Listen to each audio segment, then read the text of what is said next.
दो है भाई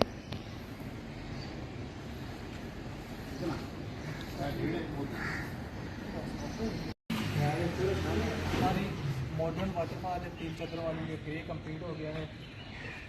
इसमें ये इम्पोर्टेड टाइल आ जाती है 2 बाई 4 की, इस पे लगेगी फ्रंट पे, ये बॉर्डर पे लगेगी, यहाँ पे हमारा स्टोन आ जाएगा। ये बिफोर है, आफ्टर भी आपको दिखाएंगे।